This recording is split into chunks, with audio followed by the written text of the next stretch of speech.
j'ai été interpellé dans ma vie spirituelle, tout en étant un homme fervent religieux. Et c'est en 1977 que ça a commencé.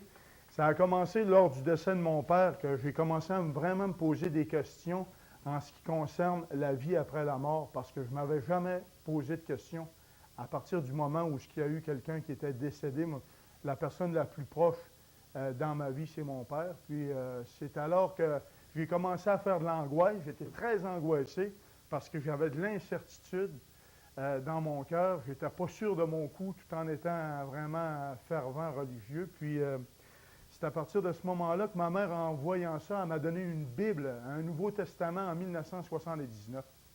J'ai commencé à lire le Nouveau Testament et puis je me suis rendu compte qu'en Matthieu 5, 23, qui dit « Si tu présentes ton offrande à l'autel, puis que tu te souviennes que ton frère a quelque chose contre toi, laisse ton offrande, va te réconcilier, puis viens, puis là, ton offrande va monter jusqu'en haut. » Mais j'avais un problème, j'avais beaucoup de gens que j'aimais pas, j'étais pas en relation à l'horizontale avec des gens qui m'entouraient, qui faisaient partie de la même coin que moi, et puis ça m'a... Mais je ne me suis pas arrêté à cela, mais tout en me touchant vraiment dans la parole, j'ai continué à lire et j'ai trouvé que dans Marc 7, 21, que le Seigneur nous dit, c'est pas ce que tu manges qui souille ton cœur, c'est ce qui sort de ta bouche. Et ça m'a vraiment remis en question, ça m'a comme mis un miroir devant mon cœur parce qu'il dit, c'est ce qui sort de ta bouche, c'est les mauvaises pensées, l'adultère, le vol, la débauche, toutes ces choses t'empêchent d'avoir accès au Fils.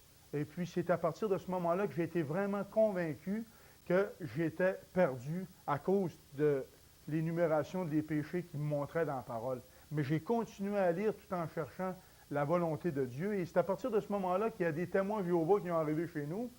Mais là, ils ne m'ont pas aidé parce qu'ils m'ont amplifié l'angoisse, parce que ils m'ont dit qu'après la mort, il n'y avait plus rien, c'était le néant. Fait que j'ai pas arrêté à ça, mais j'étais super angoissé.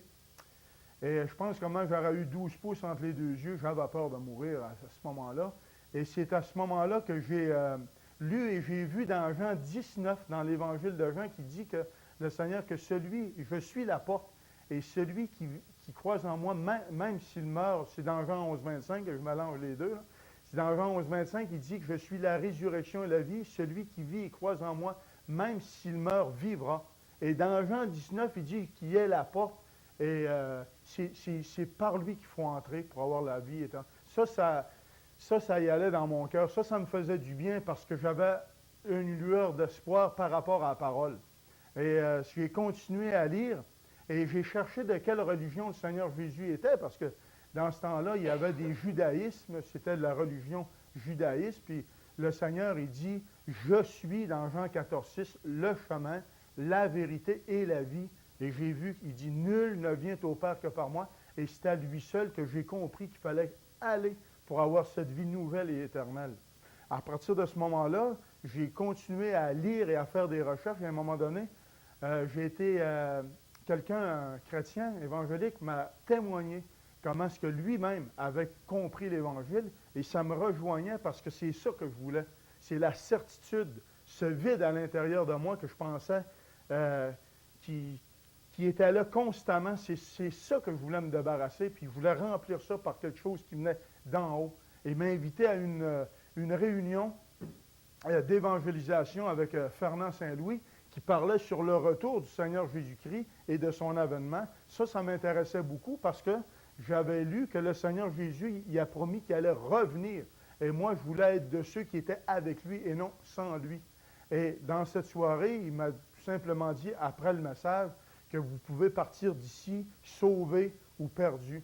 Moi, j'ai dit, Seigneur, mais que je sorte d'ici, je vais être sauvé. Il m'a invité à faire une prière de repentance, à vraiment inviter le Seigneur Jésus-Christ dans mon cœur, à lui demander pardon pour les péchés que je ne me rappelle même pas que lui, présentement, il me purifiait de tout péché, de toute iniquité, si je l'invitais, et je lui demandais pardon parce que son sang précieux, il a vraiment lavé pour quiconque remet sa foi en lui. Et c'est à partir de ce moment-là que j'ai eu une paix dans mon cœur. Maintenant, je suis en nouveauté de vie depuis 22 ans et c'est merveilleux de connaître le Seigneur Jésus-Christ comme Seigneur et Sauveur. Ce n'est pas une question de religion, c'est une question de relation.